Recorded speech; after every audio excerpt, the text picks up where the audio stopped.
Num tempo de gênios e num tempo de sangue, um bastardo transforma-se num homem,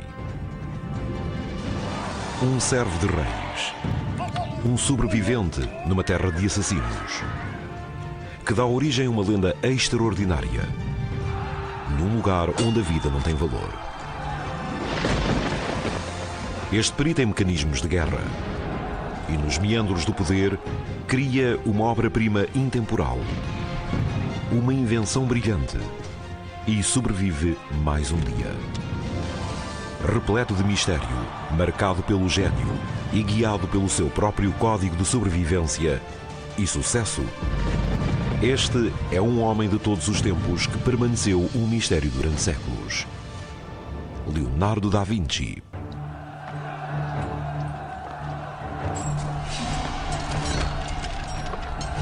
Constantinopla, a capital do Império Bizantino.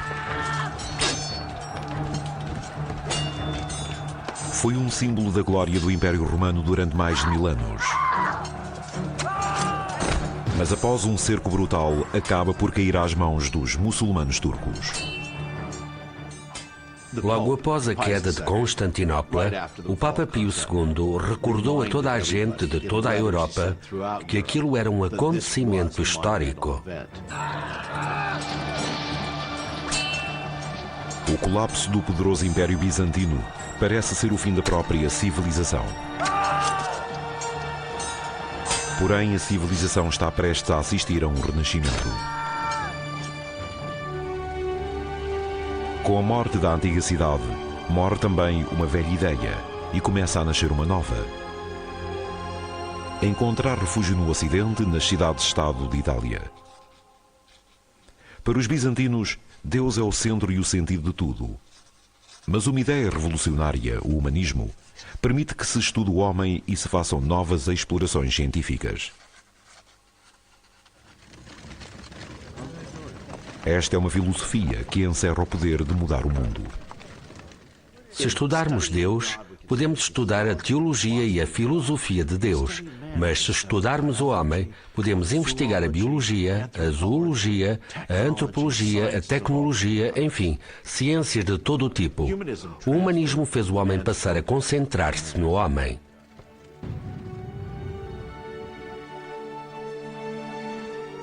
Nas cidades-estado de Itália, o humanismo dá início a uma nova era. O Renascimento, que anuncia uma explosão de novas ideias, invenções e descobertas. É uma época sem igual. Era uma boa altura para uma pessoa nascer brilhante.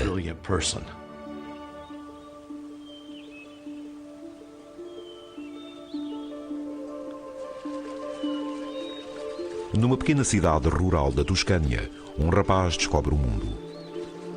Os mistérios da natureza fascinam-no quase desde o início. Cresceu numa região rural perto de Florença e parece ter conseguido encontrar todo o tipo de animais, plantas e insetos. Mas em boa verdade, o jovem Leonardo não tem lugar no mundo, não tem futuro. É filho bastardo de um tabelião respeitado e da filha de um pobre camponês. Vive na casa do pai e a mãe acaba por casar com um homem da sua classe. Algum tempo depois de Leonardo nascer, a mãe dele casou com um habitante local que tinha a alcunha de Acatariga, que significa o lutador, o brigão, o homem dos punhos. Devem ter ficado a viver na região. É possível que Leonardo tivesse algum contacto com ela, mas a sua família também pode tê-lo mantido afastado dessas pessoas, que eram de um estrato social diferente.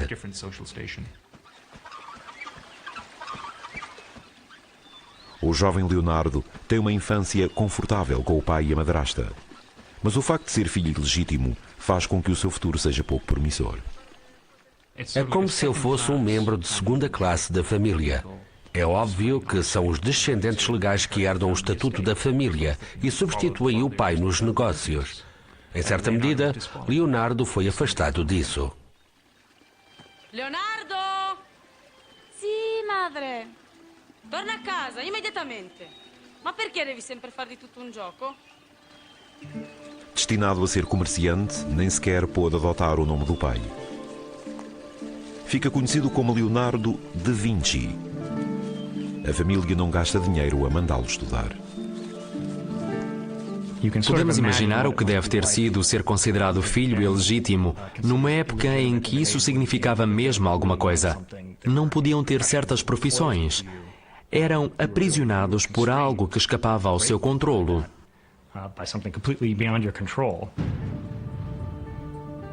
Confrontado com a sua ilegitimidade, o jovem Leonardo começa a criar um código para ultrapassar todas as expectativas e todos os obstáculos.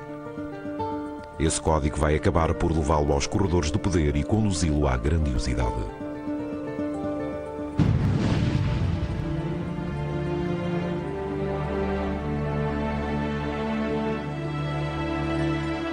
Na adolescência, Leonardo vai viver com o pai para Florença, uma cidade conduzida por políticos perigosos. Neste local, onde o comércio e a beleza prosperam, há uma família que está no centro de tudo. Uma família cuja importância para Leonardo vai aumentar à medida que ele cresce. Os Medici.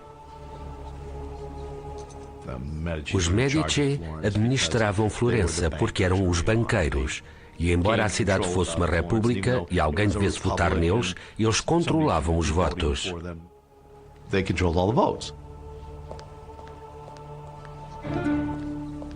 Os Medici, uma família rica e muito poderosa, são os mecenas mais importantes da arte em Florença. Porém, apesar do seu poder, os banqueiros Medici nunca podem estar descansados. Os homicídios são comuns, pois as famílias banqueiras rivais competem pela riqueza da cidade. Se olharmos para alguns dos quadros de líderes do Renascimento, a roupa deles tem o que parecem ser pregos. Usam armaduras cobertas por tecido. L'interesse è difficoltoso, come avevamo discusso. E allora onoratelo col vostro sigillo. Morriam de medo de serem esfaqueados no meio da rua. Os Medici tinham sempre um envenenador entre os empregados. O que é que se passava? Numa sociedade em que reinava o medo, a suspeita dá origem a uma forma brutal de justiça. Qualquer acusação, pessoal ou política, pode ser feita em anonimato através do tamburgo.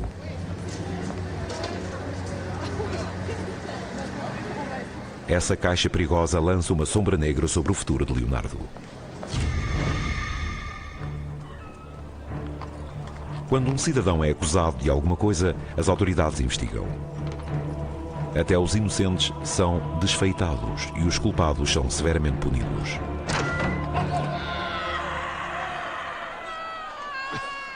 Ver um cadáver de alguém executado em público era algo comum numa cidade como Florença e por toda a Itália. Leonardo vive numa época e num lugar onde a vida não tem valor, sobretudo a das classes mais baixas. Sabe que tem de se libertar do seu estatuto de bastardo e conquistar uma posição respeitável na sociedade. E isso significa tornar-se membro de associações. Florença é uma cidade oficialmente governada pelas associações. É assim desde o final do século XIII. O governo de Florença é escolhido tendo em conta as associações mais poderosas. As associações são sindicatos profissionais. Mas na sua maioria, elas estão vedadas a um bastardo como Leonardo. É evidente que ele não tinha qualquer tipo de educação formal. Tê-la-ia tido se, em vez de ilegítimo, fosse filho legítimo do seu pai, pois era essa a norma.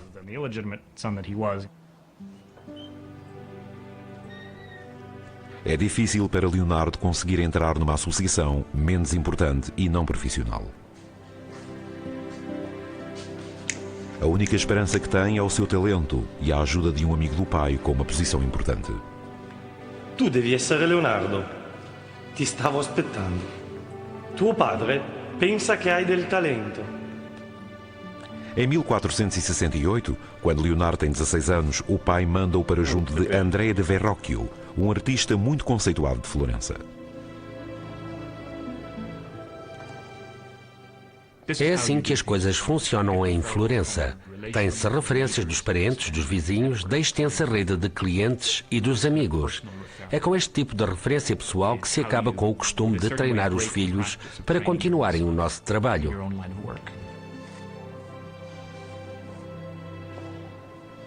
Verrocchio aceita receber Leonardo como seu aprendiz para lhe proporcionar a experiência de que precisa para um dia ser aceito numa associação. É aqui que Leonardo começa a entender a ligação entre a arte e o poder. Os Medici, a família que controla Florença, encomendam muitos quadros a Verrocchio. No final do século XV, quando se cria um quadro em Florença, a pessoa em que se pensava era Verrocchio. À medida que Leonardo se torna parte do ateliê, percebe que pode superar as suas limitações sociais. O seu código emerge mais forte. Se as tuas circunstâncias te restringem, encontra sempre outra forma de alcançar os teus objetivos. Porém, do outro lado das paredes do estúdio, Florença está a entrar numa época perigosa. Quando o patriarca dos Medici, Piero de Medici, está às portas da morte, os inimigos conspiram para usurpar o controle da fortuna da sua família. Piero, ti senti un po' meglio? Solo la morte può recarmi conforto adesso. Toda a fortuna e todo o prestígio dos Medici podiam ficar rapidamente arruinados, pois as conspirações que estavam a ser preparadas ameaçavam as suas próprias vidas.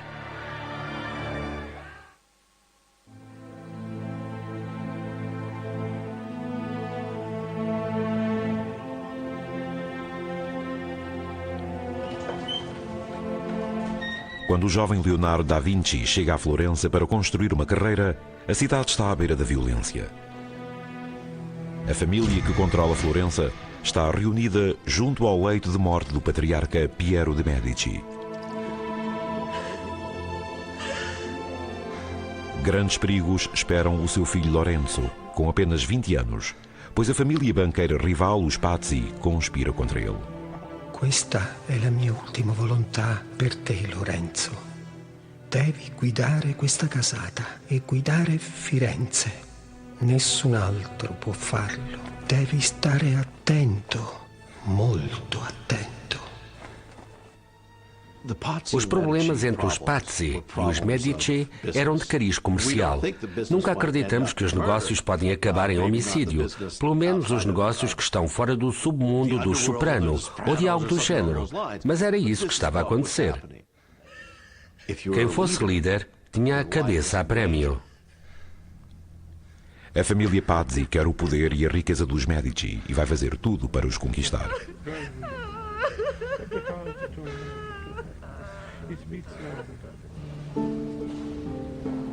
O jovem Leonardo desconhece as tempestades políticas que se estão a formar em Florença.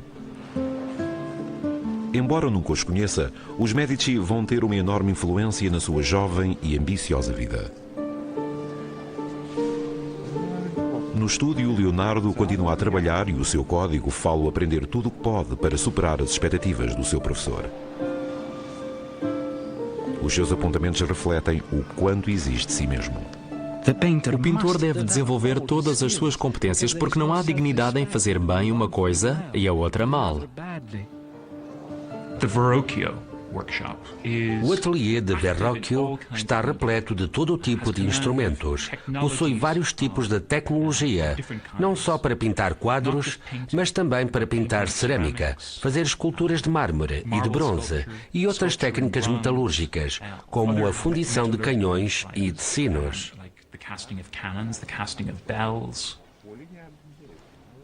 Ele juntou-se a Verrocchio numa altura crucial. O mestre estava perante um incrível desafio tecnológico.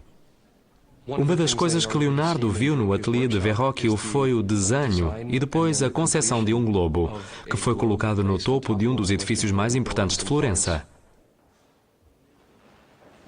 Saranno 2 tonnellate di rame dorato e deve essere bilanciato alla perfezione. Ma come, maestro? A construção da bola de 2 toneladas e a arte de engenharia que foi necessária para a colocar no topo do Duomo vão rivalizar com a construção da própria Catedral de Florença. Vai ser feita de cobre e adornada com uma amálgama de mercúrio. Não podiam chamar outras pessoas para o fazerem por eles. Tinham de fazer tudo sozinhos, de memória, com as técnicas que tinham aprendido.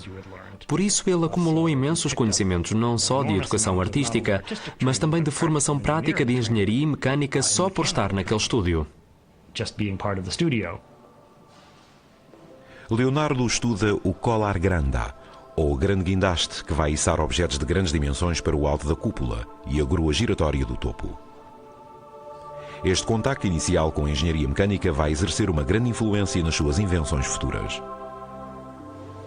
No estúdio de Verrocchio, Leonardo percebe como o seu talento lhe pode permitir escapar às limitações das suas origens bastardas e está prestes a entrar pela primeira vez num mundo com que sonha.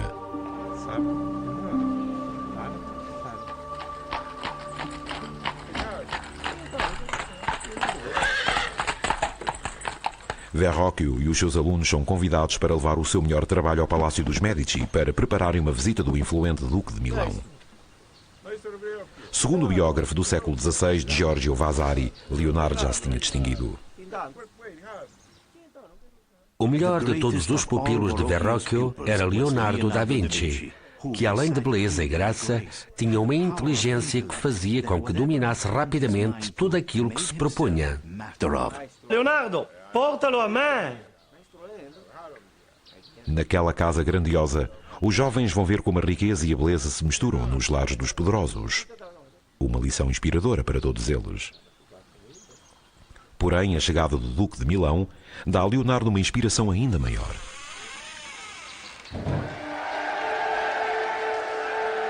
Quando o Duque, o patriarca da família Sforza, desfila por Florença, Leonardo observa-o no meio da multidão entusiasmada.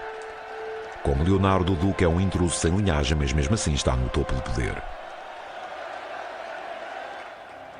A família Sforza, de Milão, descende dos condottieri, dos mercenários, que a dada altura deixaram de ser soldados contratados e passaram a casar com membros de famílias de linhagem política e acabaram por assumir o controlo de Milão.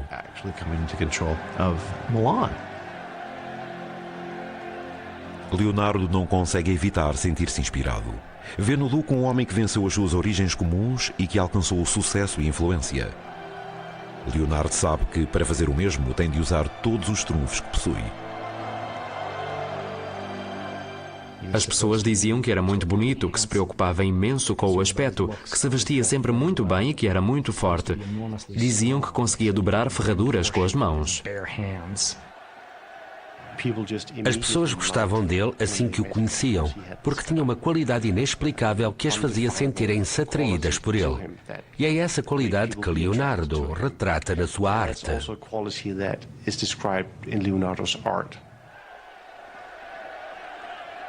Embora seja muito cedo para Leonardo saber, o seu destino e o seu futuro vão depender da família de Sforza, enquanto usa o seu carisma e o seu talento para construir uma vida melhor.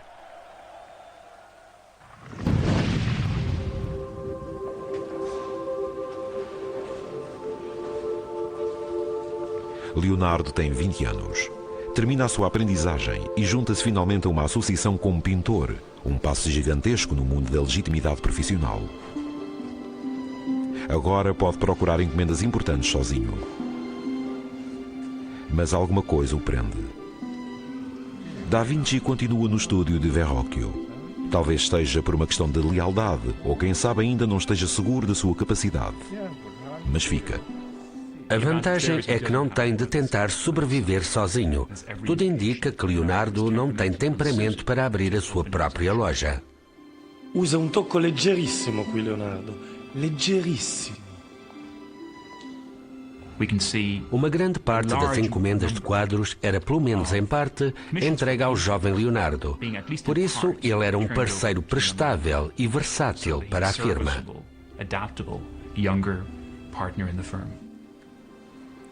Enquanto trabalha, a reputação de Leonardo cresce e chama a atenção da família Medici. No que diz respeito aos Medici e a Leonardo, Parece que eles reconheceram muito cedo que ele tinha um grande talento e que ia superar o seu mentor e os seus colegas, e por isso tinham um interesse especial nele.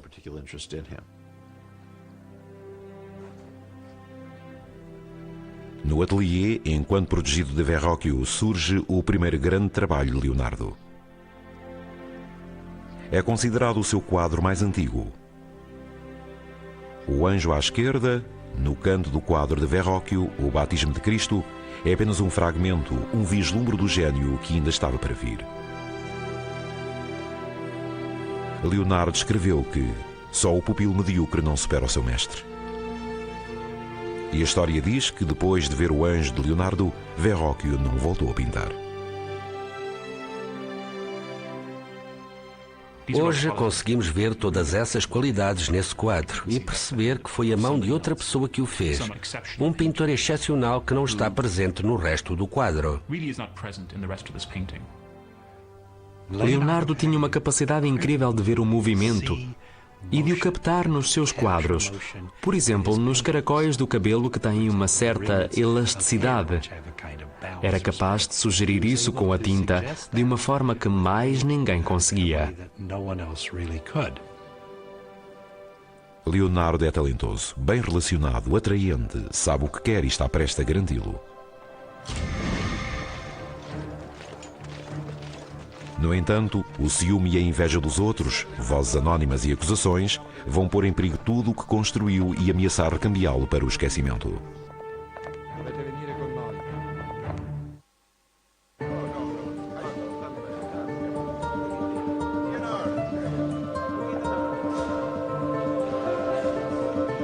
Em pouco mais de uma década, Leonardo da Vinci, com 24 anos, deixa de ser o filho bastardo de um tabelião e transforma-se num artista legítimo, reconhecido pelos Medici, a família mais poderosa de Florença. Os florentinos são muito competitivos.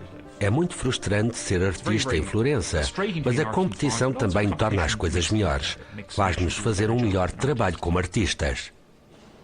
No ateliê de Verrocchio, as suas experiências constantes com a tinta e com as várias técnicas distinguem-no dos outros. Este compromisso torna-se uma parte fundamental do seu código, uma forma de superar os seus rivais com uma educação melhor. Registra os seus pensamentos nos blocos de notas. Sei que não sou um homem de letras. A experiência é a minha única professora e vou citá-la em todos os casos. Só através da experiência se consegue saber alguma coisa. Leonardo estabelece uma oposição entre a autoridade, que é transmitida pelos livros, e pessoas como ele.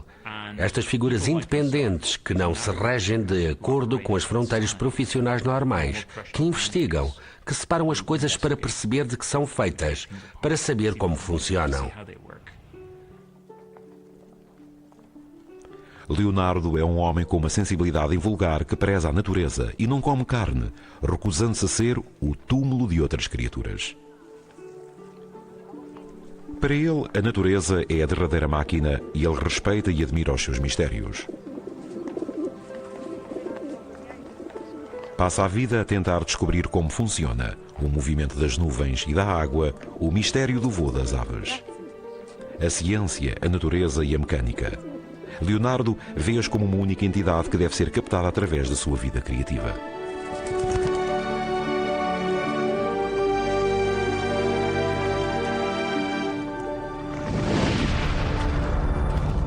A natureza é uma coisa e a natureza humana é outra. O sucesso que o fez superar o seu estatuto de bastardo também lhe valeu alguma inveja e ressentimento. Há forças negras a conspirar contra ele. Inconsciente do perigo, Leonardo envolve-se em novas experiências. Para perceber a natureza da luz e da sombra, examina a queda da chama de uma vela num tecido e a forma como o olho humano registra. As suas notas revelam a importância que dá a estes estudos. Não se pode reconhecer nada sem luz e sombra. Só através dos olhos, a janela da alma, é que compreendemos verdadeiramente o funcionamento complexo da natureza. Tinha moldes feitos de tecido adornado e fazia a luz mover-se através deles. Colocava as velas numa posição, olhava para as sombras, desenhava-as, deslocava apenas a luz para o outro lado e desenhava novamente esse pedaço de tecido que não se moveu. A única coisa que mudou foi a ação da luz e da sombra dele.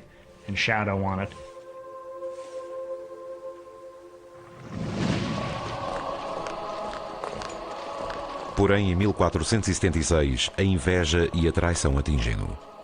A aterrorizante polícia secreta de Florença foi criada pela Guarda Noturna.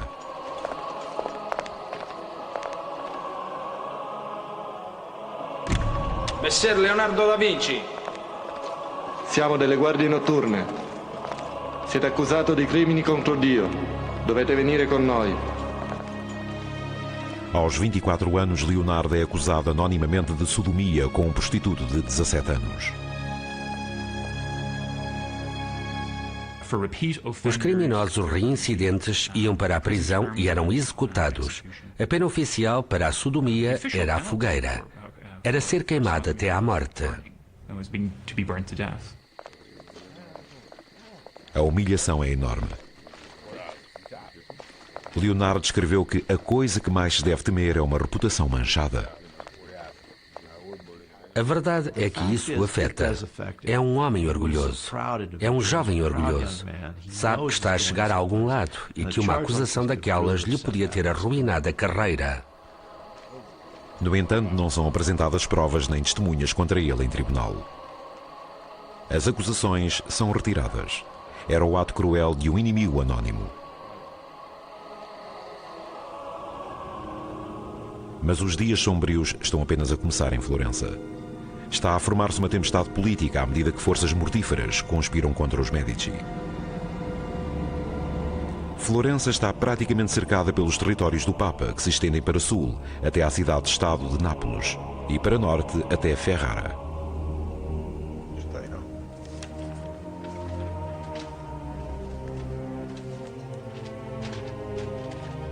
Mas este reino não é suficiente para o avarento Papa Sisto IV. O Papa conspira para estender o seu poder para o norte de Itália, para as terras controladas pelos Medici. Para derrubar a fortaleza dos Medici, Sisto encontra um aliado no banqueiro rival, Francesco de Pazzi. Ed io, Francesco de Pazzi, presterò a voi i soldi necessari ad estendere le terre papali. O Papa transfere as suas contas para os cofres do banco da família Pazzi. Mas os Pazzi querem mais do que a conta papal. Querem afastar os Medici para sempre. Os Medici precisavam de dinheiro no seu sistema bancário. Os Pazzi precisavam de dinheiro no seu sistema bancário. E os problemas aconteciam quando as duas famílias competiam pelo pouco dinheiro que havia em Itália, que ainda não tinha sido entregue a ninguém. Era nessa altura que começava a violência.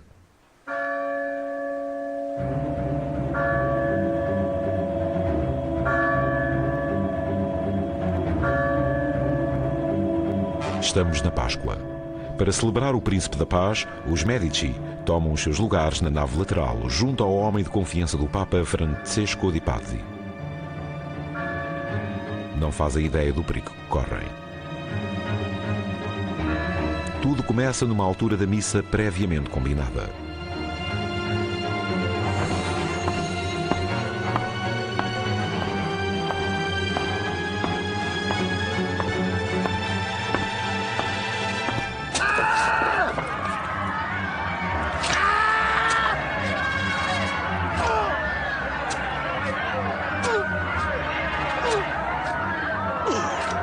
O jovem Giuliano de Medici é esfaqueado 19 vezes e sangra até à morte no chão da catedral.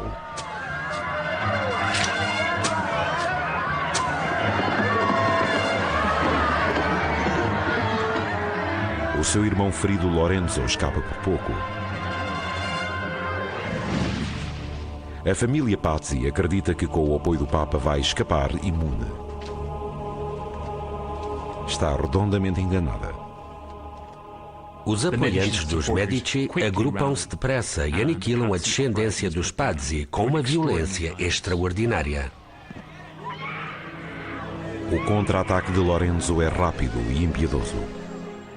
Percebemos o poder dos Medici na sequência do assassinato e pela vingança imediata. Os criminosos não tinham direitos. Foram castigados de uma forma muito pública. Nesse mesmo dia, Francesco de Pazzi é enforcado com outro conspirador, o arcebispo de Pisa.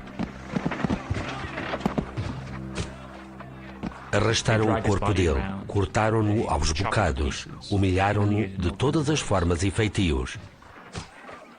Era muito habitual, embora possamos não conseguir imaginá-lo. Mas os Medici ainda não tinham terminado.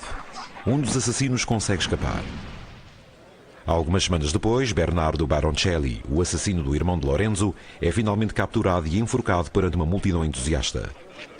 Leonardo da Vinci estava presente. O jovem Leonardo estava a desenhar aquele corpo enforcado e a anotar quem era a pessoa e o que tinha vestido. É uma das primeiras coisas que temos dele.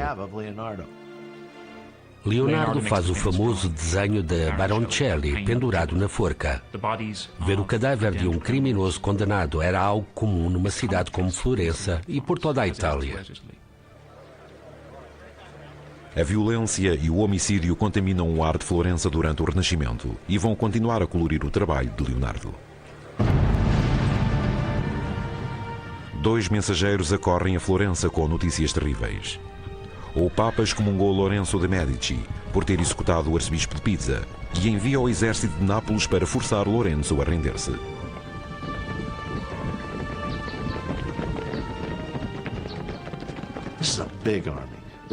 Era um grande exército que ia ser difícil de derrotar sem uma perda económica enorme e sem se perderem vidas e sem haver uma agitação social.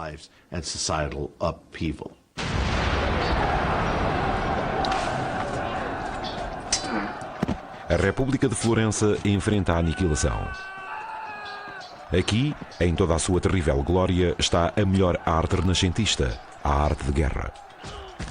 Sem um milagre, a cidade que proporcionou a Leonardo da Vinci o único futuro real vai ser destruída sem deixar rastro.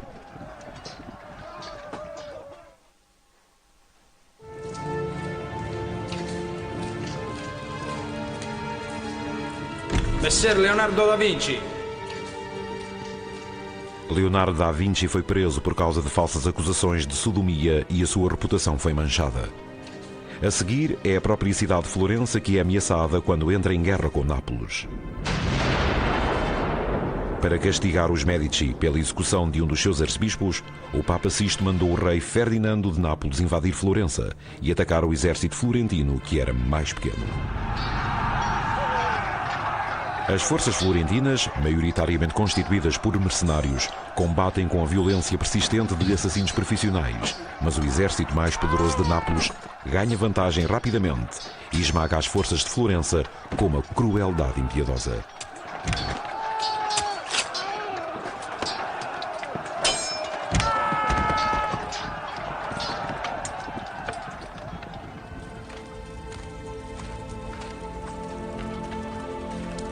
No final do combate, é evidente para Lorenzo que a cidade está num estado lastimável. As suas tropas estão a ser dizimadas e ele tem de encontrar uma forma de pôr termo a esta guerra e salvar Florença. Se olhar para a paisagem política geral, Lorenzo pode descobrir uma saída. O Império Otomano Muçulmano era muito temido pelos europeus cristãos e já ameaçava a península há algum tempo. Florença, Nápoles e os Estados Papais estavam todos em perigo. Num movimento corajoso e perigoso, Lorenzo vai enfrentar o rei Ferdinando de Nápoles cara a cara e tenta convencê-lo de que os Estados italianos se devem unir contra os turcos, em vez de lutarem uns contra os outros. Se a sua missão falhar, é o fim de Florença. Se uma bombarda colpisce a segno in linea diritta 10 braccia. O risco era grande. Podia ter morrido. Podia ter sido mantido como refém. Enquanto esteve ausente, podia ter sido substituído por usurpadores. Intrigado, mas pouco convencido, o rei prende-o, enquanto pondera a sua proposta.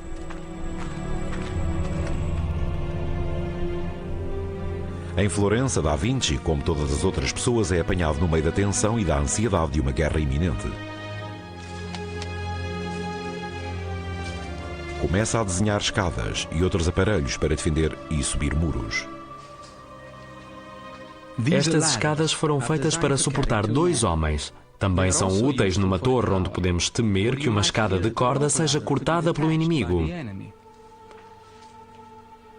É tudo engenharia, porque é a realidade italiana na época em que Leonardo viveu.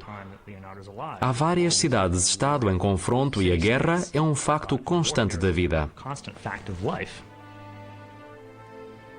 Da Vinci trabalha e espera, colocando a sua mente ativa a conceber fortificações defensivas e outras armas de guerra. Passam-se 3 meses sem ver notícias de Lorenzo de Medici. Nas ruas de Florença, os cidadãos aguardam assustados. As semanas passam e não há notícias do seu líder nem do destino de todos.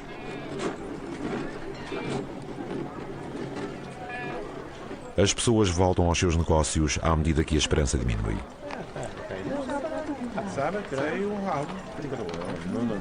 A dinastia Medici e a independência florentina parecem estar condenadas.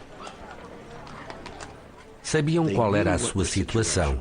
Deviam estar nervosos, enquanto Lorenzo esteve no campo de um oponente. Podia perder a sua riqueza e a cidade. Os florentinos podiam perder a cidade.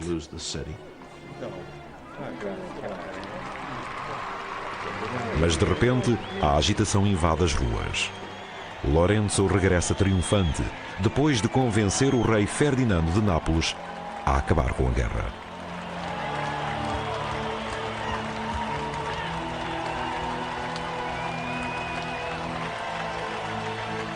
A multidão celebra a sua coragem e a arte de governar.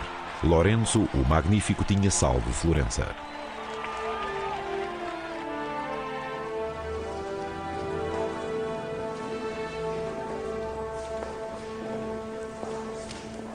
Quando a paz chega finalmente a Florença, Leonardo recebe uma encomenda para pintar a Adoração dos Magos, um retábulo para o mosteiro de São Donato de Scopeto. É a sua primeira obra importante. A Adoração dos Magos retrata este evento como nunca ninguém o imaginou. No meio do turbilhão de figuras que rodeiam a Virgem Serena e o seu filho, há um frenesim de atenção devota. Há cavalos na retaguarda, há uma agitação provocada por homens e cavalos. A obra é feita num quadro com um triângulo formado pela Virgem e pelos reis ajoelhados. Aqui, Leonardo utiliza o corpo do cavalo para dar uma energia e um movimento dinâmico ao quadro. Uma sensação de agitação, de que é quase uma manifestação de um acontecimento apocalíptico. Alguns estudiosos pensam que a figura do jovem que está em pé no canto inferior direito pode ser um autorretrato de Leonardo. A obra é considerada uma abertura, a primeira declaração do excelente trabalho que Leonardo ainda vai fazer. Mas as coisas não correm bem. Depois de despender imenso tempo a pintar as camadas inferiores do quadro, deixa-o por acabar. Os seus apontamentos revelam o motivo. Conceber uma ideia é algo nobre. Executar o trabalho é servi-lo. Uma pessoa tão curiosa e irrequieta não gosta de ficar presa a uma só coisa. A altura em que uma coisa está prestes a estar terminada é quando já não tem interesse. Estava muito mais interessado no mundo natural, no mundo mecânico, e só pintava quadros quando parecia ter problemas monetários.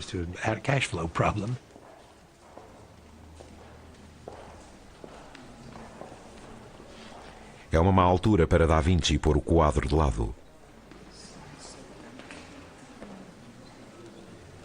Lorenzo de Medici está à procura de artistas para um trabalho importantíssimo, uma viagem para Roma, para ajudar a decorar a Capela Sistina. É o tipo de trabalho com que um jovem artista como Leonardo só podia sonhar. Uma verdadeira oportunidade de brilhar diante dos mecenas mais importantes de Itália. A escolha de Lorenzo vai afetar o futuro de Leonardo e moldar o seu destino para o bem ou para o mal.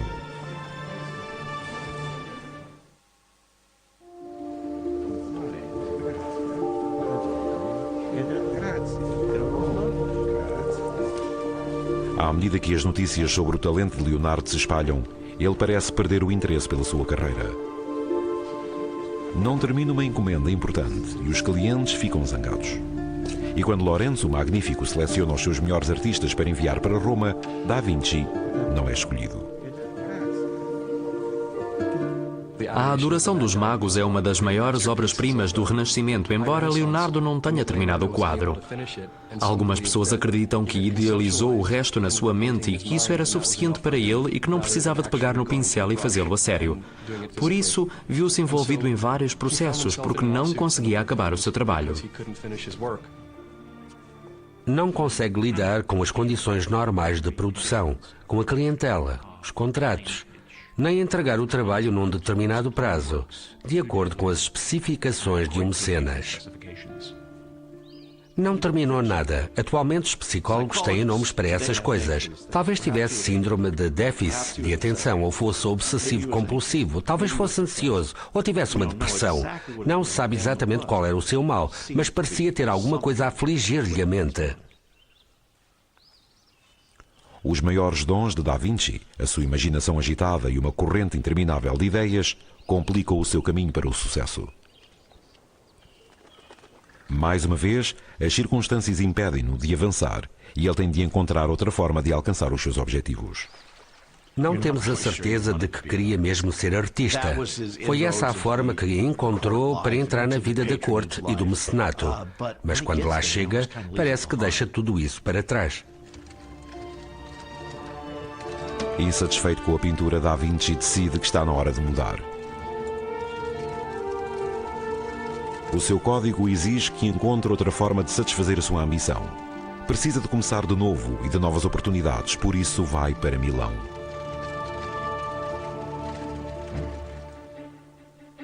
Milão é o estado italiano mais a norte e o mais vulnerável a invasões estrangeiras, por isso é altamente militarizado. É um centro de produção de armas e de tecnologia militar.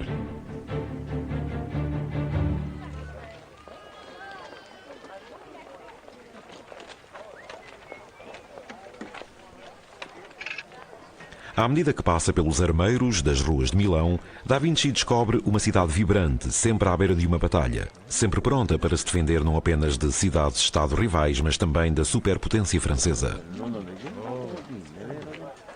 Da Vinci vê nos instrumentos de guerra, grandes e pequenos, um futuro que não podia idealizar em Florença. Itália é um teatro de guerra, pois as forças locais enfrentam as forças mais poderosas da Europa e os resultados são desastrosos. Há uma carta que chega ao Palácio Real de Milão. Cuidadosamente redigida e com um tom arrogante, apresenta ao Duque Ludovico de Sforza as credenciais de Leonardo da Vinci. Não como artista, mas como um gênio da engenharia militar. Tenho planos para pontes extremamente leves e fortes, prontas para serem transportadas da forma mais simples possível. Tenho planos para construir morteiros fáceis de transportar, capazes de atirar pedras pequenas e dar origem ao que parece uma tempestade, e criar fumo para aterrorizar o inimigo. No caso de um bombardeamento de canhão falhar, posso fazer catapultas e outras máquinas com uma precisão incrível, e não no seu uso normal. Os desenhos de Da Vinci são visionários. O seu carro de combate blindado é o aperfeiçoamento de uma famosa ideia antiga. Mas vão ser precisos 400 anos para o conceito se transformar no tanque moderno da Primeira Guerra Mundial. Da Vinci descreve a máquina nos seus apontamentos.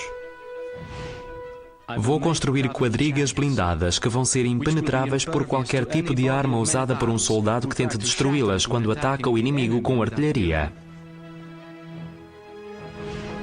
A verdadeira inovação está na mobilidade. É impulsionado por manivelas movidas por homens ou impelido por cavalos, e as manivelas estão ligadas a 4 rodas propulsoras. Uma observação mais atenta mostra que, se o carro fosse construído como no desenho de Da Vinci, as rodas iam girar em direções opostas. Seria um erro ou uma forma de confundir algum inimigo que lhe pudesse roubar os desenhos?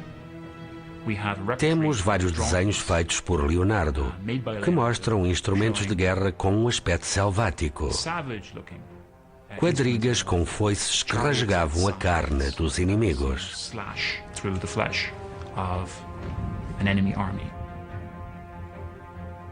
É um aperfeiçoamento da quadriga do tempo dos romanos, à qual foi acrescentada uma roda dentada com 4 lâminas, como se fosse um helicóptero com as pás curvas.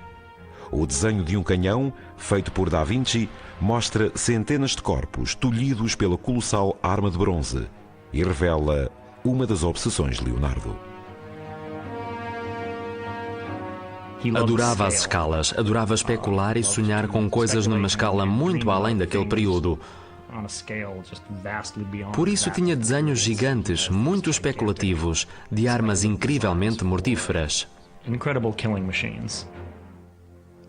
Os fantásticos desenhos de armas de Da Vinci são típicos da sua vontade permanente de ir além do normal e de sonhar sempre com o máximo. Isso vai ser uma constante na sua vida, uma parte do seu código. Nunca te deixes limitar pelo que foi feito antes ou pelo que os outros podem pensar. Ele mostra-se aos outros como uma pessoa com segredos, alguém que conhece a tecnologia da engenharia militar e que faz armas.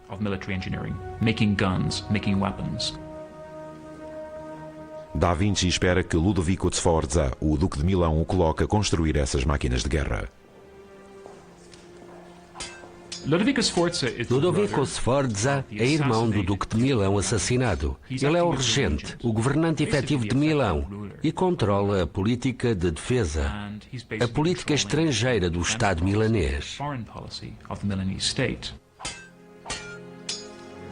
Ludovico só vai ficar no poder até o seu tímido sobrinho Gian Galeazzo ter idade para ocupar o lugar, se algum dia lá chegar. Couché, adesso vai pure. Ho degli affari da sbrigare. Toda a gente supõe que a única coisa que Ludovico quer é o Ducado de Milão.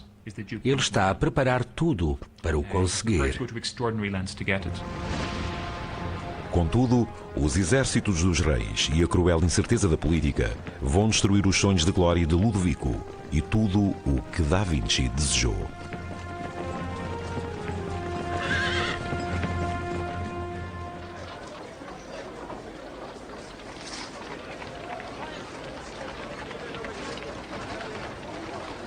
Depois de sair de Florença, Leonardo da Vinci, agora com 30 anos, chega a Milão com a esperança de convencer o Duque Ludovico de Sforza, um nobre perspicaz e militarista, dos seus conhecimentos em engenharia militar. Ele afastou-se do que seria garantidamente uma vida segura e confortável como pintor da sociedade na Florença dos finais do século XV. Em vez disso, partiu para Milão, uma cidade movimentada, mas também militar, agressiva e turbulenta a nível político, perto da fronteira francesa. No final do século XV, Itália é um palco de guerra, quando as pequenas cidades-estado de Milão e Nápoles lutam para sobreviver contra as superpotências francesa e do Império Otomano, que as pressionam por todos os lados. Leonardo explora esta política instável de forma inteligente e escreve uma carta ao Duque, onde descreve todas as competências militares imagináveis que possui como engenheiro. O desenho de fortalezas, a construção de canhões e de máquinas de cerco. Só refere que também é pintor na última linha da carta.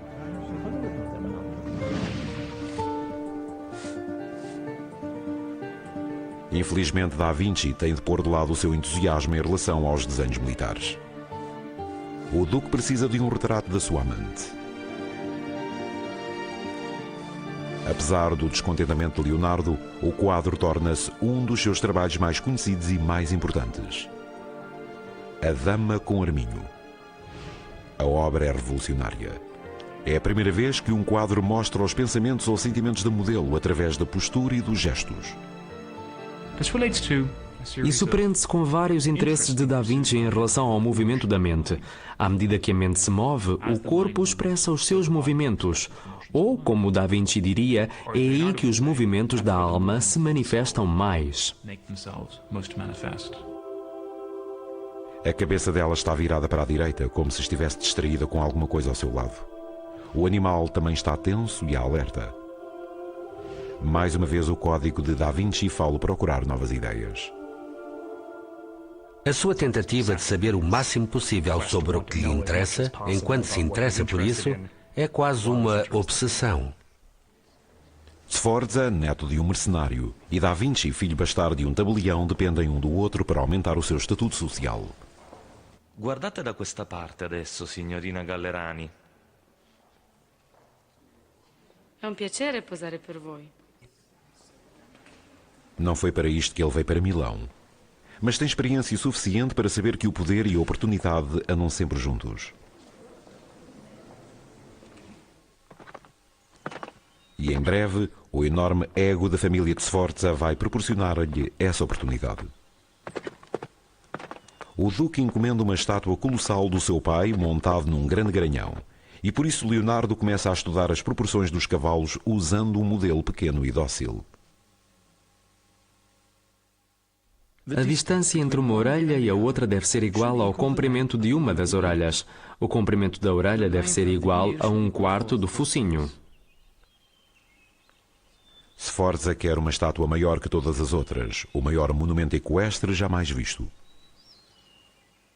Muitas vezes pensa-se que estes príncipes guerreiros usavam a arte como forma de se tornarem mais permanentes, mais legítimos, mais oficializados do que na verdade eram. Os Sforza só estavam no poder desde 1450, mas o seu monumento equestre vai superar todos os outros já feitos. Leonardo considera o desafio de criar a estátua de 7 metros de altura uma oportunidade para construir uma carreira, e que ela seria um triunfo da arte e da tecnologia que duraria uma eternidade. Vai dedicar mais de 12 anos a construí-la. Ia ser uma estátua com uma escala muito maior do que tudo o que tinha sido feito antes, e era preciso todo o tipo de novas tecnologias para se descobrir como construir aquilo. Aumentando a sua visão e sua perícia ao máximo, Leonardo vai criar inúmeros modelos mais pequenos em barro e passar os anos seguintes a tentar descobrir como moldar o colosso em 60 toneladas de bronze. Como queria moldar o cavalo numa só peça, tinha de o fazer de cabeça para baixo e de cavar fossos de fundição. A cidade de Milão está construída no vale de um rio e dispõe de um lençol freático. A cabeça do cavalo estava a apontar para baixo e deve ter ficado ao nível desse lençol. Se o lençol freático começasse a aquecer, podia haver problemas graves, talvez até uma explosão. Por isso, por outras palavras, ele estava a trabalhar muito perto dos limites do impossível. É essa a essência do Código de Leonardo. Ir além do esperado, não apenas no trabalho, mas também na vida.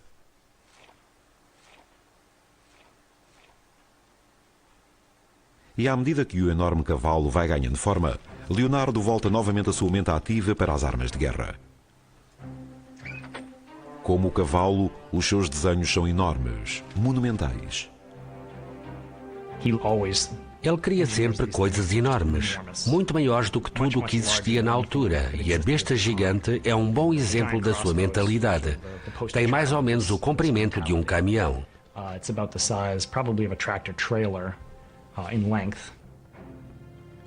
A construção é muito avançada e a besta é composta por secções laminadas para ser mais forte e mais flexível. A corda, puxada por uma engrenagem sem fim, pode ser disparada silenciosamente. As pessoas olhavam para os desenhos de Leonardo e para coisas como a besta gigante e pensavam que era uma ideia original, mas não era. O que Leonardo faz é pegar numa ideia comum e ver até onde pode levá-la. Começa a escrever os seus famosos cadernos de apontamentos. Uma obsessão que o vai acompanhar toda a vida e que nos confunde até hoje. Calcula-se que escreveu mais de 15.000 páginas até morrer. O que escreveu nos cadernos de apontamentos? Tudo. As listas da roupa suja, notas para não se esquecer de cobrar o que lhe deviam, listas de compras, listas de mudanças, esboços de pessoas que via na rua e que tinham rostos interessantes, notas para se lembrar de coisas que queria. Muitas vezes Leonardo escreve as notas da direita para a esquerda, chegando mesmo a escrever as letras e as palavras ao contrário, como num espelho.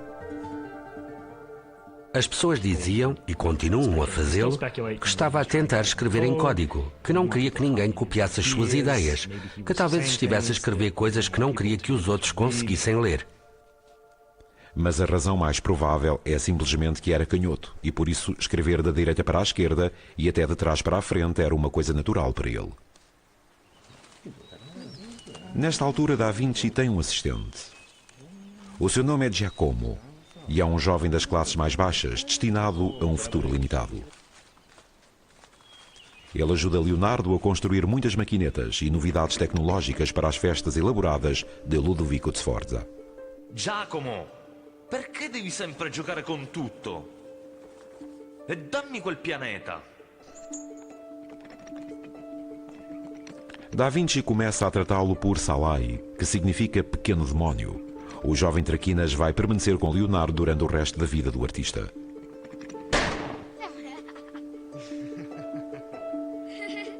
E o nome de Salai vai aparecer mais vezes do que qualquer outro nos apontamentos de Leonardo. Salai vai estar ao lado de Da Vinci num dos dias mais importantes da sua vida.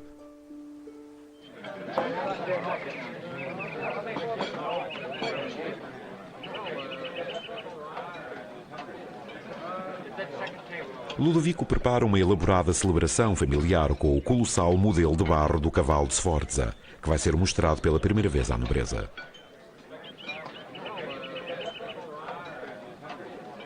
O cavalo Sforza devia ser a maior estátua equestre de todo o mundo e destinava-se a anunciar as glórias da casa dos Sforza e talvez também a garantir a Leonardo um lugar na corte durante toda a vida. A festa, como o cavalo de Da Vinci, é uma celebração do poder de Ludovico. Entre os convidados estão a bela esposa de Ludovico, Beatrice d'Este, e o seu sobrinho, o verdadeiro duque Gian Galeazzo, agora com 25 anos. Tornou-se bastante evidente que o jovem Galeazzo Sforza tinha sido posto de lado pelo tio Ludovico, que queria o ducado para si. Gian Galeazzo nunca vai assumir o poder. Dentro de um ano estará morto. Algumas pessoas dizem que foi envenenado, permitindo que Ludovico se torne finalmente duque. Sem nada para atrapalhar a sua ambição, ele vai colocar Milão e Leonardo em rota de colisão com a guerra. Siamo pronti, Leonardo!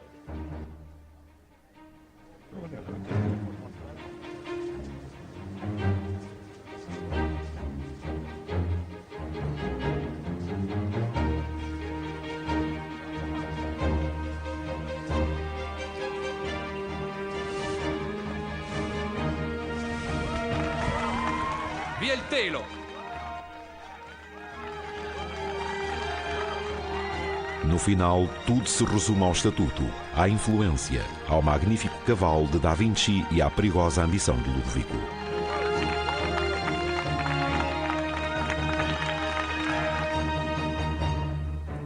Em 1494, quando o novo Duque de Milão junta forças com a França, os dois poderosos aliados invadem a cidade-estado italiana de Nápoles. Esta jogada arriscada coloca em perigo Milão e os planos de Leonardo para o grande cavalo. As coisas chegaram ao ponto de haver pouco metal e de o Duque de Milão ter de escolher entre forjar canhões ou dar um metal a Leonardo para fazer uma estátua. Ele preferiu escolher a opção mais prática e cuidar da sua própria defesa.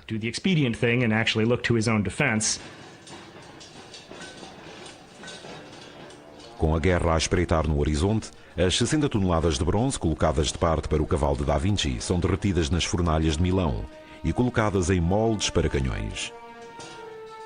Leonardo permanece inabalável. Como a mente de Sua Excelência está ocupada com outras coisas, a arte é silenciada. Não direi nada sobre o cavalo, pois sei que tempos são estes.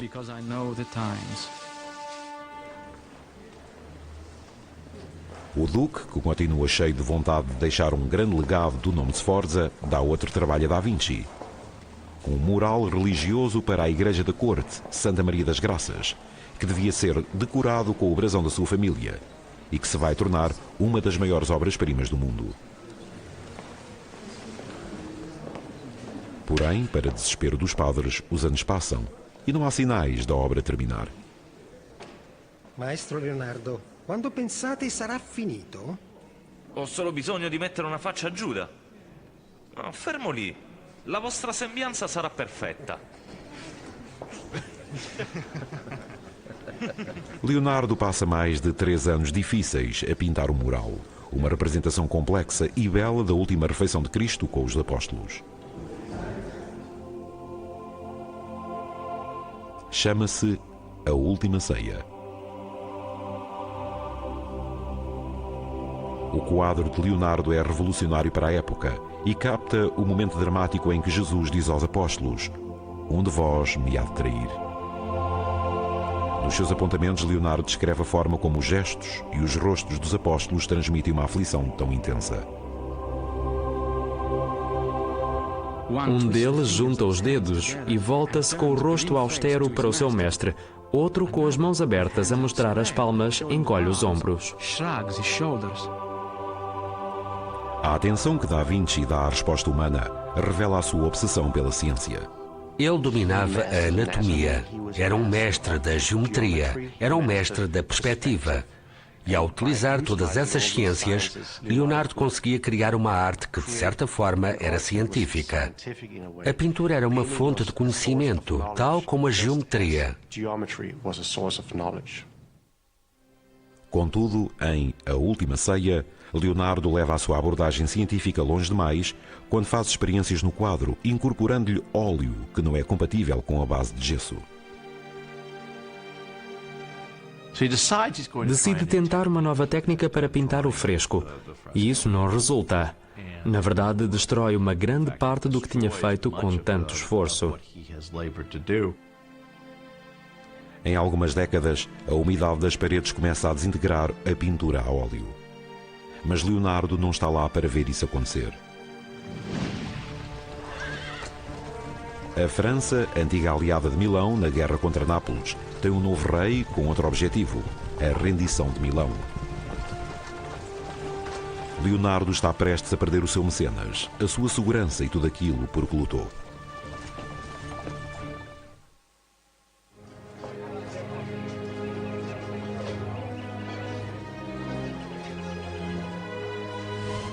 Em Milão, Leonardo da Vinci criou alguns dos seus trabalhos mais importantes.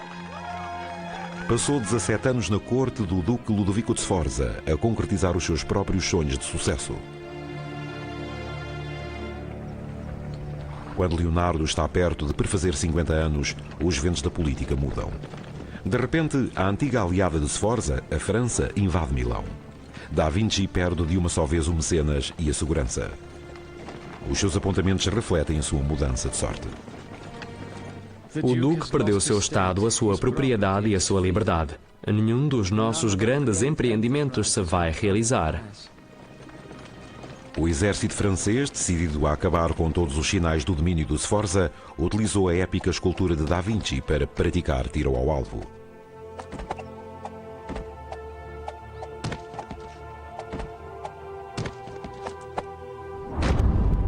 Foi um ato simbólico. Mostra o quanto estes monumentos equestres eram associados ao poder de um determinado governante. Só depois é que era uma excelente obra de arte. Mas antes de mais, era um símbolo. Com este ato cruel, Da Vinci percebe o quanto o seu sucesso pode ser efêmero e o quão vulnerável ele é à natureza inconstante da política. Entristecido pela perda do seu grande cavalo, um Leonardo envelhecido abandona Milão com o seu fiel aprendiz Chalais.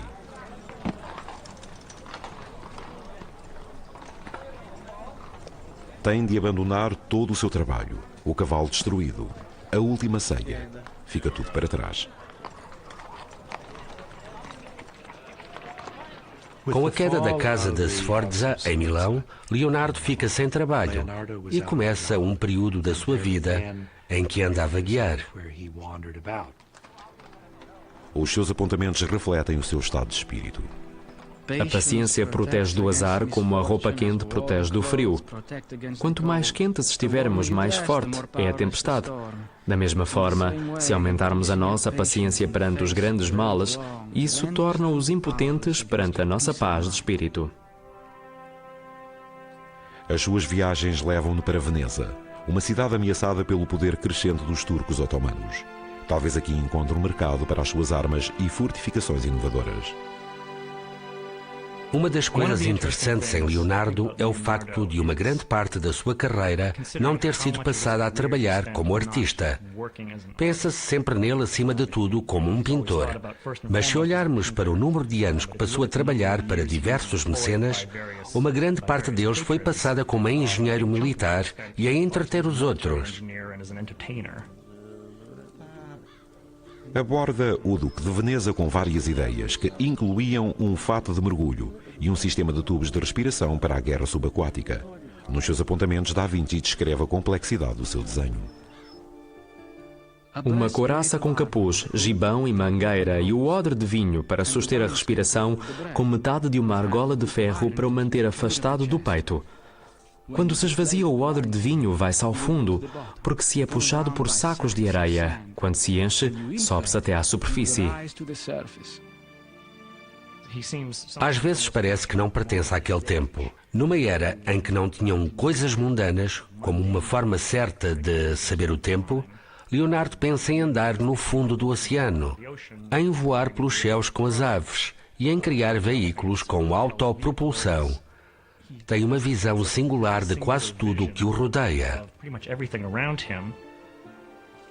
As ideias de Da Vinci estão vários séculos à frente do seu tempo e o seu código leva-o a sonhar com o impossível. Mas Veneza não se interessa pelas suas invenções. É considerado um estranho e as suas ideias visionárias só conseguem provocar suspeita. Rejeitado, tem de tentar realizar os seus sonhos no outro lado. Volta para Florença, a terra da sua infância.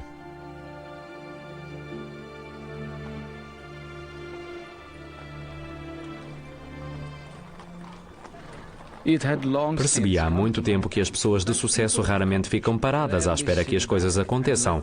Saem e fazem-nas acontecer. Mas a confiança de Da Vinci vai ser posta à prova. A Florença da sua juventude mudou. Embora ainda seja reconhecido como um grande artista, uma pessoa mais moderna e mais jovem conquistou a cidade. O seu nome é Michelangelo Buonarroti, um jovem artista impetuoso de apenas 26 anos, com um talento espantoso. Leonardo despreza-o. Os artistas do Renascimento eram extremamente competitivos em relação aos outros e a si mesmos.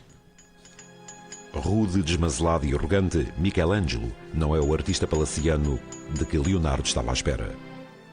Nas suas notas, Da Vinci dá voz à sua repugnância. O rosto do escultor está repleto de massa e completamente coberto de pó de mármore, pelo que parece um padeiro. A sua casa está suja e cheia de lascas e pó de pedra.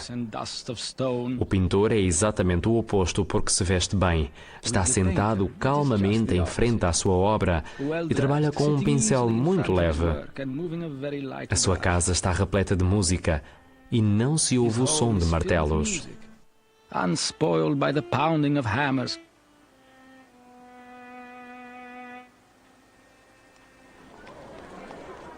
A enorme hostilidade entre Leonardo e Michelangelo depressa se torna pública. Um dia, quando Michelangelo se aproxima numa rua movimentada, Leonardo faz ao escultor uma pergunta sobre Dante. Chiedi a Michelangelo.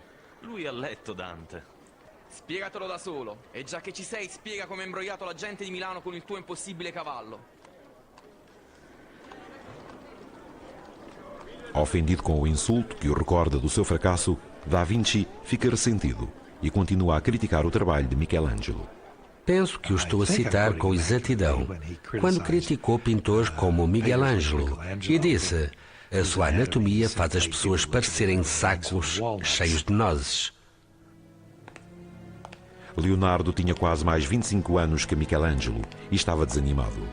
Todas as noites punha de lado os quadros com menos paixão do que na noite anterior. A sua escrita reflete o seu desespero crescente e a sua idade cada vez mais avançada. Ó tempo, devorador de todas as coisas, ó idade pavorosa, como destróis e consomes tudo com os teus implacáveis anos, aos poucos e poucos numa morte lenta. Deprimido, Leonardo tem uma oportunidade dada por um dos mecenas mais improváveis. Um homem cuja perfídia supera a de todos os outros, mesmo neste tempo de violência. O seu nome é César Borgia e está decidido a percorrer um caminho sangrento para chegar ao centro de Itália.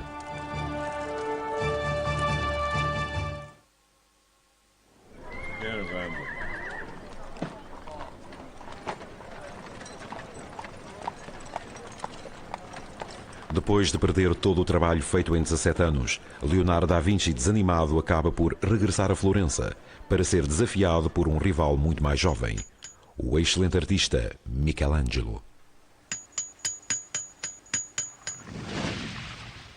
Os seus apontamentos revelam que, mesmo perante tudo isso, o seu código exige que ele continue.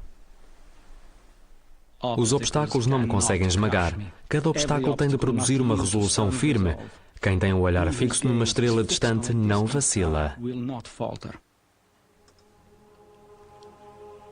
Em 1502, o Papa Alexandre e o seu filho bastardo, um dos tiranos mais temidos daquela época, César Borgia, oferecem uma oportunidade a Da Vinci.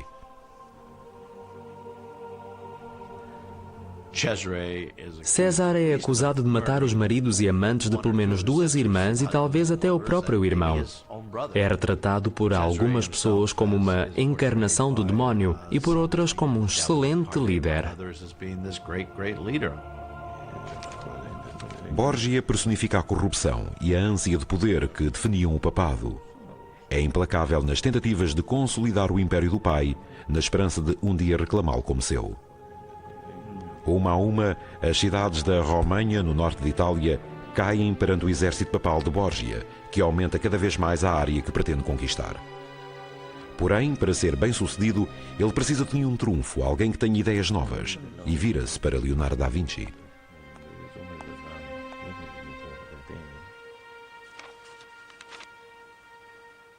Ecco le vostre carte. È un onore servirla. Borgia atribuiu-lhe o título de chefe de engenharia geral. E Leonardo deve ter tido a oportunidade de observar os verdadeiros horrores de uma guerra em primeira mão.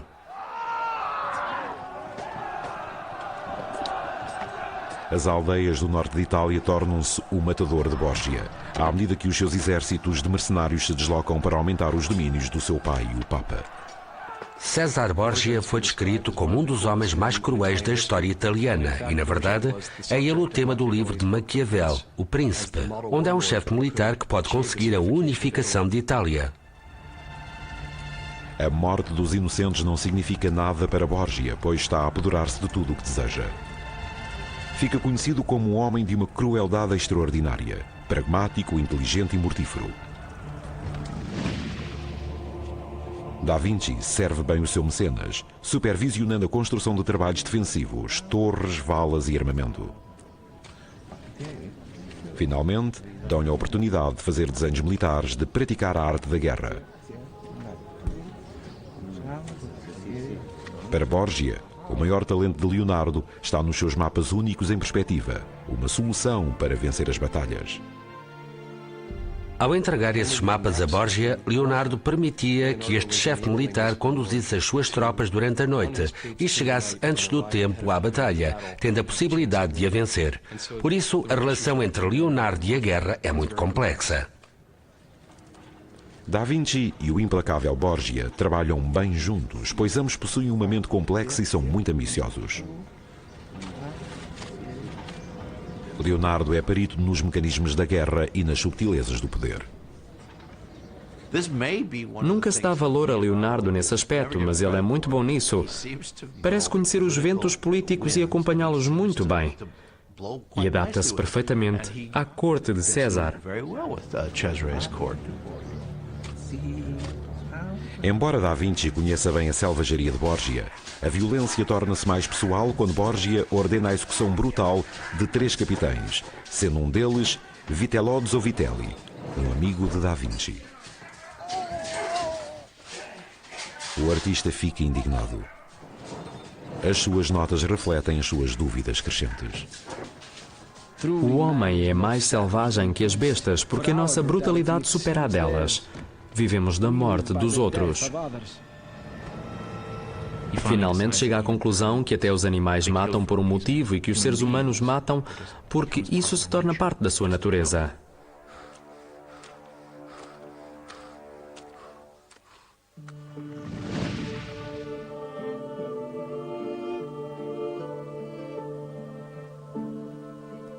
Da Vinci deixa de trabalhar para Borgia e regressa à Florença e à pintura, talvez para explorar o lado mais suave da natureza humana.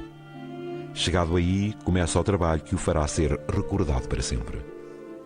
No, non ridete. Sorridete. È divertente, ma non isterico. Pensate cose dolci. Pensate al vostro amante. Giusto. Chama-se Mona Lisa. Ninguém sabe quem ela é, nem se alguma vez existiu. Enquanto pinta, Da Vinci mantém-na entretida com música e diversões. Leonardo afirma nos seus apontamentos que os rostos são mais bonitos ao anoitecer e capta esse efeito, utilizando algumas das formas da pintura transparente. Uma das suas técnicas vai ser chamada sfumato, que significa um efeito em camadas, esfumado. Podemos ver isso nestas transições muito enigmáticas e quase invisíveis de luz e sombra. É incrível que alguém tenha conseguido pintar isso com pincéis. É uma grande demonstração de talento. Muitas vezes, as pessoas dizem que o sorriso da Mona Lisa é misterioso. Se o é, é porque Leonardo da Vinci sombreou os cantos da sua boca e dos seus olhos, que são duas das características mais expressivas do rosto humano.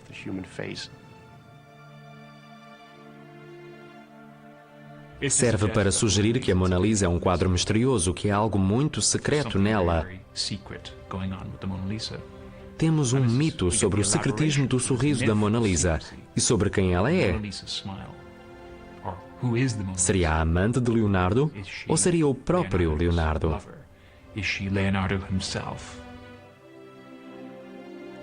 A história não revela a sua verdadeira identidade. O biógrafo de Da Vinci, Vasari, identifica-a como a Mona Lisa Gioconda, a esposa de um mercador. Mas Vasari nunca viu o quadro e Da Vinci não deixou nenhuma pista. Andou com o quadro durante anos e estava sempre a trabalhar nele. Nunca estava acabado. Só existe como vemos hoje porque ele morreu. A Mona Lisa será para sempre um trabalho inacabado. Uma manifestação física do seu código, do seu compromisso para alcançar o impossível, a perfeição na pintura.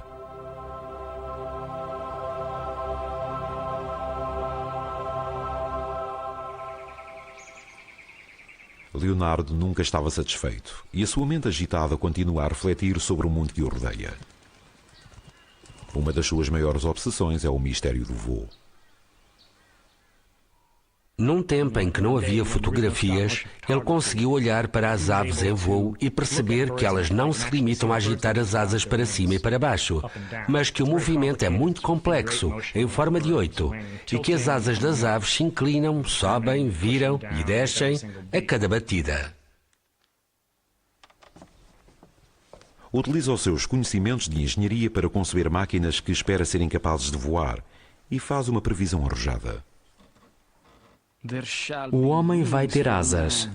Se eu não o conseguir, um dia outra pessoa o fará. Adapta o brinquedo de uma criança e transforma-o num aparelho voador, usando uma engrenagem helicoidal em vez de rotores como os helicópteros modernos.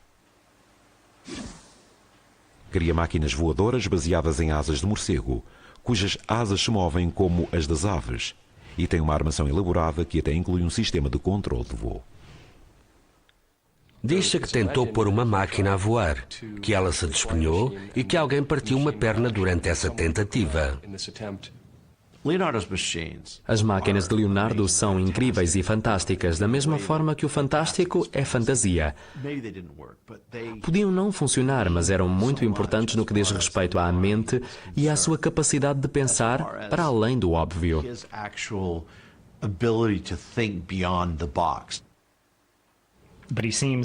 Ele percebe que uma única pessoa não consegue fornecer a quantidade de energia necessária para fazer uma das suas asas de 2 metros bater.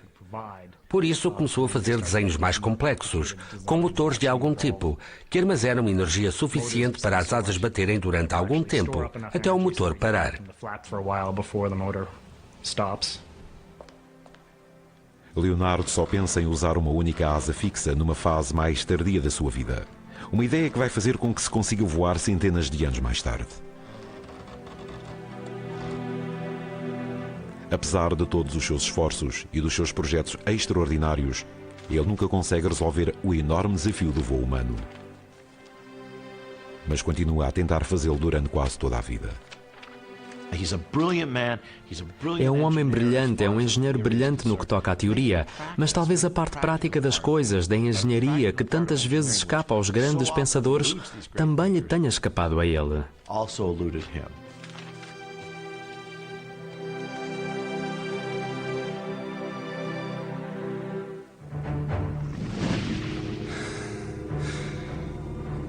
Apesar das frustrações de Leonardo em relação à engenharia, é com uma máquina bem mais complexa que ele consegue o seu sucesso mais notável. A sua enorme obsessão com o momento da morte faz com que se torne perito no funcionamento do corpo humano.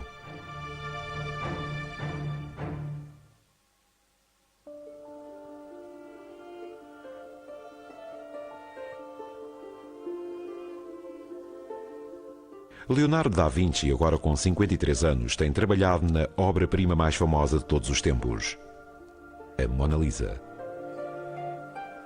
Vai continuar a trabalhar nesse quadro e vai mantê-lo consigo até ao dia da sua morte. A sua obsessão pela perfeição artística e a precisão técnica fazem-no seguir um caminho surpreendente.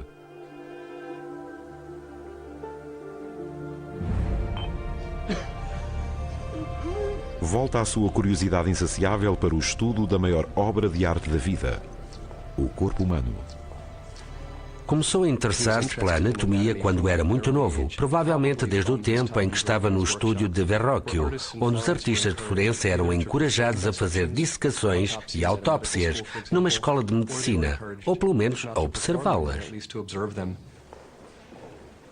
Fascinado pelo corpo humano, estuda os mistérios da morte no Hospital de Santa Maria Novella. Dicono che abbiate vissuto 100 anni.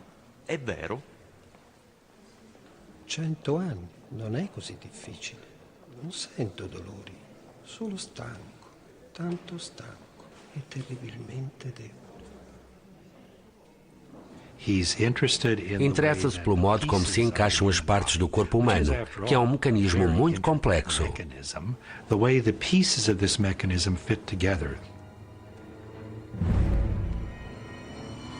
Algumas horas depois do velho homem morrer, Da Vinci vai à morgue cavernosa desmontar a derradeira máquina da natureza.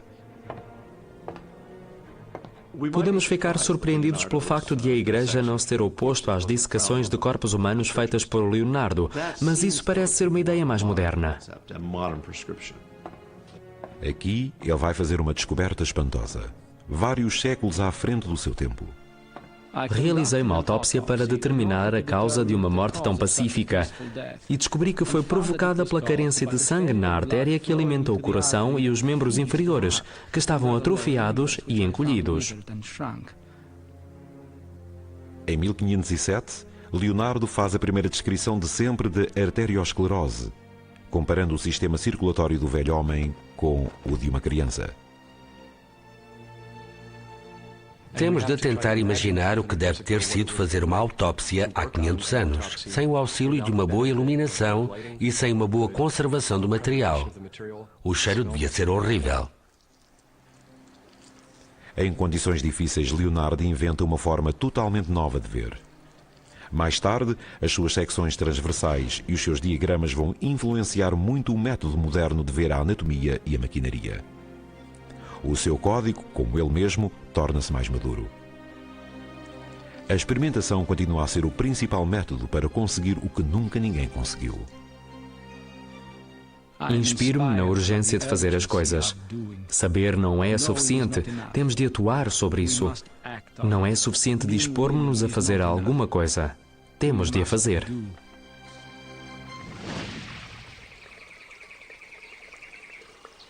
Os seus famosos apontamentos revelam o alcance das suas ideias visionárias. No entanto, ele nunca publicou uma única página. Muitas vezes vemos nos seus apontamentos que planeia escrever um livro sobre determinado tema e que vai expor isto e aquilo. Podia fazer sempre mais alguma coisa. Havia sempre mais uma observação a fazer e acabou por ser apanhado pelo tempo. À medida que Leonardo envelhece, o seu legado torna-se um monte de documentos. Uma vida inteira de gênio, escrita em milhares de pedaços de papel frágil, incluindo a única imagem que temos dele.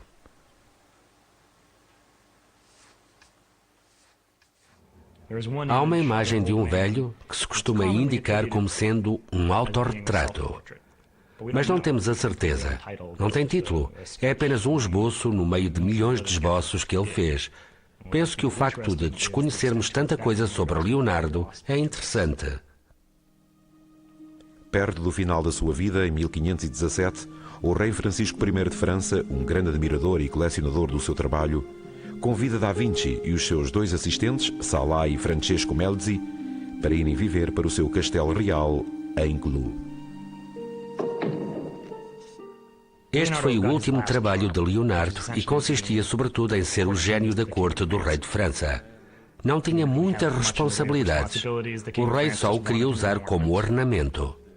O rei nomeia Leonardo da Vinci como seu pintor, engenheiro e arquiteto preferido. Si sta facendo tardi, maestro. Possiamo continuarlo nel mattino. Francesco ed io lo aiuteremo a mettersi a letto. Porém, aos 65 anos, os dias de triunfo de Leonardo acabaram. Um infarto paralisou-lhe o braço direito e já não consegue pintar pormenores finos com a mão esquerda. Parece que ele não tinha obrigações. Nos últimos anos de vida, Leonardo parece ter feito pouco mais do que desfrutar a vida. E gozou-a a valer. Penso que foi a parte boa de uma reforma muito merecida. Salai, o rapaz que era seu assistente há tantos anos, ficou com Da Vinci e Melzi tornou-se seu discípulo e companheiro de confiança. Naquela altura, Leonardo tinha a Mona Lisa e mais alguns quadros que deixou a Melzi, que era seu aprendiz e o acompanhava há vários anos. Em 1519, após vários meses cada vez mais doente, Leonardo da Vinci morre. Penso que Leonardo era um daqueles indivíduos que tinham um código de sucesso. Não o media através da riqueza ou da popularidade. Quantificava-o através da forma como se sentia em relação às suas conquistas.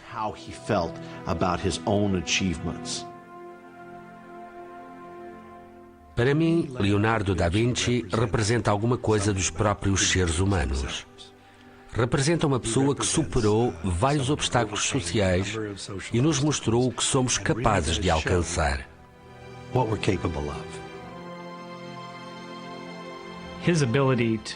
A sua capacidade de olhar além da realidade do seu tempo é uma das coisas que fazem com que seja eternamente popular. Temos um conjunto de textos e vários documentos. Leonardo é uma mistura complexa. A pintura era uma fonte de conhecimento. Para Leonardo da Vinci, pintar era uma ciência.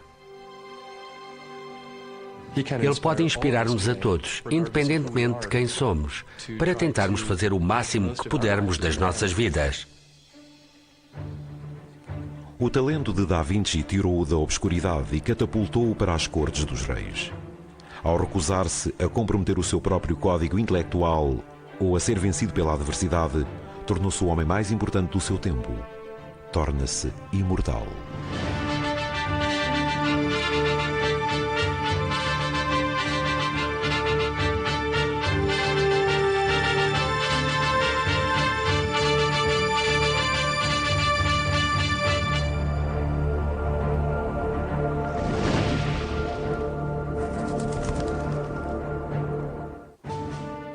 Versão portuguesa Santa Claus audiovisual.